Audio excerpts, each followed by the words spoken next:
besides Percy P, you battled him. What's the best battle you've seen besides that? AG versus DMX. Or you battle. Whoa. AG versus DMX at the castle. No, Ron. I got to do question again. I made mistakes. Wait. Besides, we'll go back to that, Ron. I'm not gonna forget that. Let me finish this.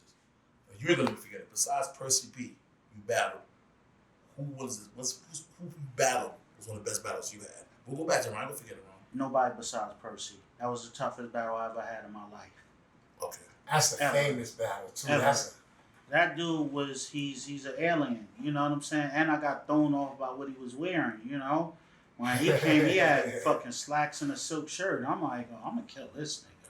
Wasn't that easy? And this nigga like sulfuric acid. I'm lethal. Soon as my words reach you, they eat through brains of those that chose to speak to. Wise and smoother. Keep up or I lose you. When I maneuver words, hurt I confuse you, bruise you. I'm high potent, devoting much time into one line. Every line of mine is worth quoting. I'm like a college dorm. People will swarm for knowledge. Applicants chill out and fill out a form. You don't hear niggas like that.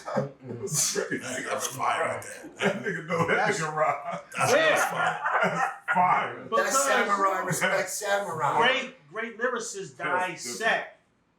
Like, how this nigga put this shit together? That's what made the shit so amazing when you was coming up in our era. Is just because you listening to the level of the wit. And the wit is just what have you go, God damn, how you think of that? I told Kane the same thing when we sat down, we was drinking wine, talking about writing rhymes. That's my number one. Right. And I told him, when I first was studying his lyrics, he said, I'm like Shaft, so cool, like you feel a draft, or like Superfly, I live in do or die.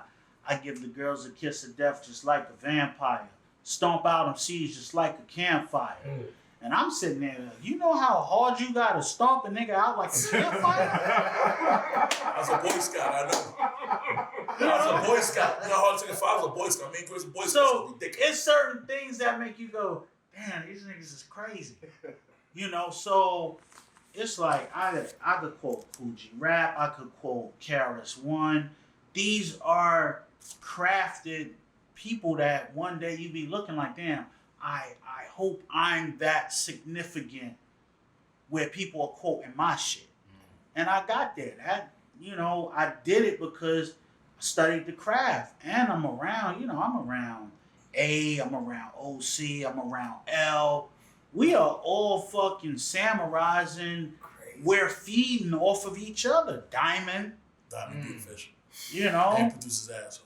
Yeah, so when you coming up and you're around, you have no choice but to get better when you're around greats. So now gonna kill me. You just said Diamond, DMX and who? AG. Talk about that battle. Nobody ever talk about that. I ain't never even heard that. Nobody don't. And God bless, man. DMX. Fucking Big L had the cassette tape. I swear. I was so fucked up, and this was in the 90s. I remember him playing it to me over the phone. And I'm like, yo, how the fuck you get that? So that means during that castle time, somebody recorded that battle. And the thing about it, X talked about it in his book, but shit was inaccurate.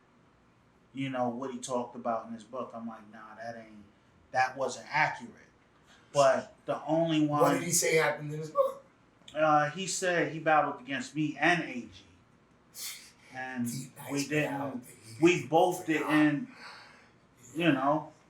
So that's the illest battle I witnessed. And I think the battle I never witnessed was... Wait, who got it? You can't do that. Who do you think got it? Home team.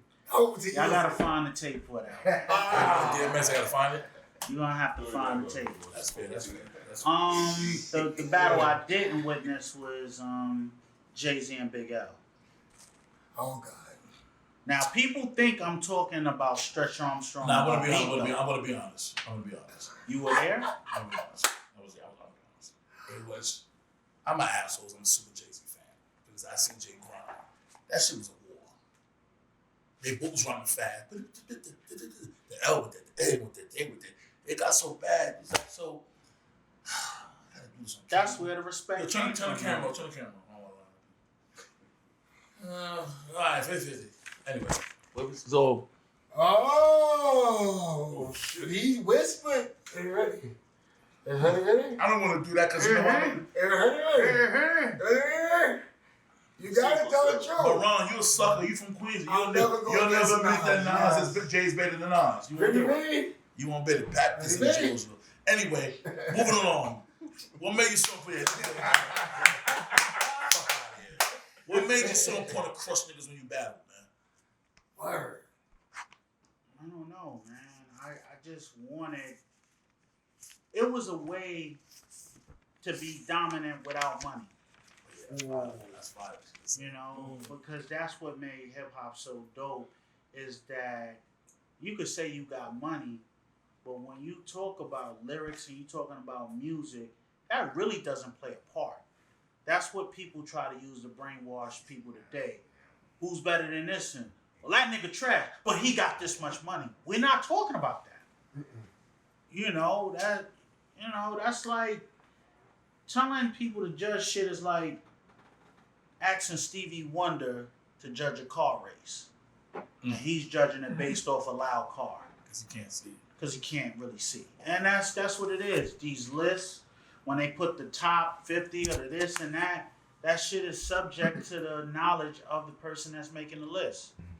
So if you walked in on a certain part of history, you shouldn't be doing the list. You got to be there from the beginning till now to make a real accurate assumption on what's the MCs that's going to be there.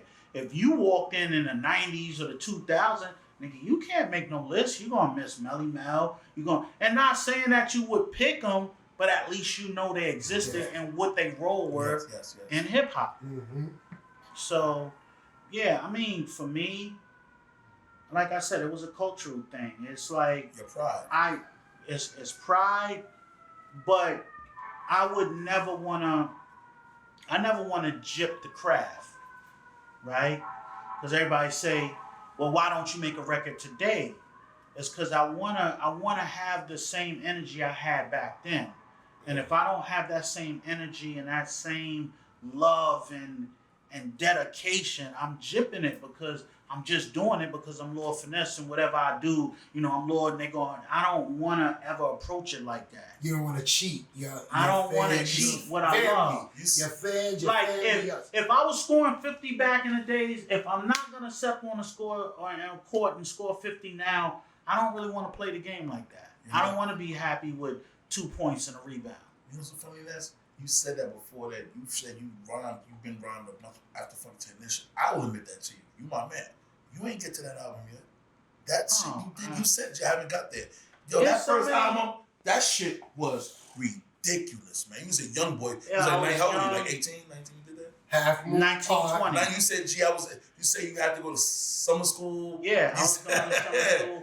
Like I do 3 things. I rap, I produce, and I'm a DJ. Super DJ. You're a real good DJ. You're a super DJ. Yeah, he's a real good DJ. Twitch, I don't want to be nasty because I know because Q-Tip's a big time DJ. I put your you could do like a real Q-Tip. Don't take it wrong, Q-Tip. I know you're a beast. You go Europe, all that shit. You DJ out of town to Europe and all that. Okay. He just was doing it. So I can say that. I just went to Dubai. So I can say that. I want to agree. I want to show no great. Q-Tip is a beast. Ridiculous. See, but you gotta Q-Tip's a big DJ. He is, but he ain't an SP man. Once again, I come from a whole nother level with DJing. It's just the knowledge of music, it's the love of music, and it's the turntablism factor of music. So you know Stellato? You doing turntables still? You go Stellato? They go Stellato? I could do it on but you're not doing, but the new level now. You don't. Everybody's doing Stellato, right? Nah, well, Serato, Phase. They got these different things. Is I have to move with technology because when you go places and you tell them like I want to do the turntables, you gotta make sure that they kept these turntables in great shape. You got your 1200 still? Yeah, I still got 12. But if they don't keep these turntables in good shape, you come out, the sound be horrible. yo, You can't get into your zone. You're like, what the hell? It can just destroy your vibe. So you don't do that. You try to keep it safe. But they paying you to do a good job, so you stay with the line to keep it real. Yeah, nah, but the platter still always has to move. Okay, fine. I can't really operate if the platter don't move. Okay, fine. So now, the 50th anniversary, do you think they did the OGs justice?